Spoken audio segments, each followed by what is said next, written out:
Every year, floods caused over $40 billion in damage. But here's the truth. That devastation isn't nature's doing. It's ours. In our last episode, we uncovered the 4 phases of flooding and how our cities' infrastructure and land choices turn water into catastrophe. But what if floods didn't have to destroy?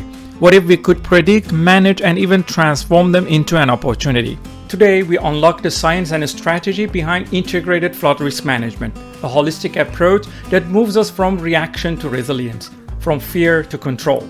Flood management isn't a single solution. It's a holistic strategy, linking engineering, ecology, and society through every stage of the flood cycle.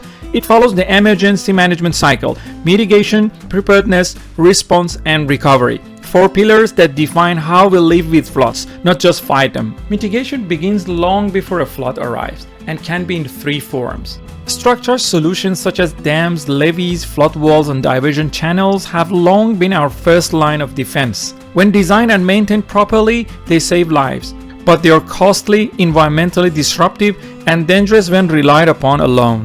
That's why non-structural solutions are reshaping the landscape.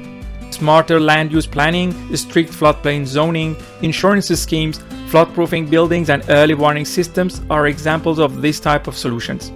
These strategies quietly reduce risk before disaster strikes and often deliver far greater long-term safety.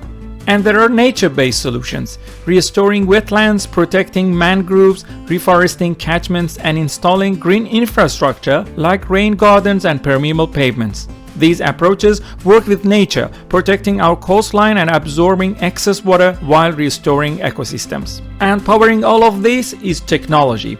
AI, remote sensing, IoT sensors, and digital twins now help us predict river levels, optimize dam operations, and monitor infrastructure in real time, allowing for truly predictive flood management. Even with the best defenses, floods will still come, and when they do, the human element becomes crucial.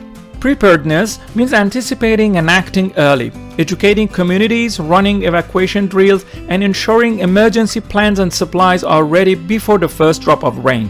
When the waters rise, response becomes the heartbeat of survival. Swift rescue operations, effective shelters, and coordinated communication save lives, but only when built on preparedness and trust. Finally, recovery is where resilience takes root.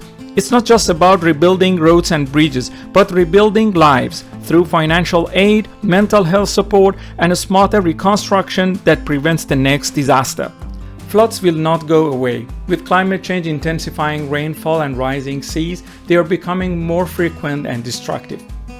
But integrated flood risk management gives us the roadmap to live with this reality, transforming floods from inevitable disasters into manageable risks. It's more than policy, it's a mindset, combining engineering precision, ecological intelligence, and community action. Because resilience isn't built in the storm, it's built long before it arrives. And the story doesn't end here. In my next video, we will explore the science of catchment response, understanding how catchments react to rainfall and why this is key to predicting floods more accurately. Stay tuned.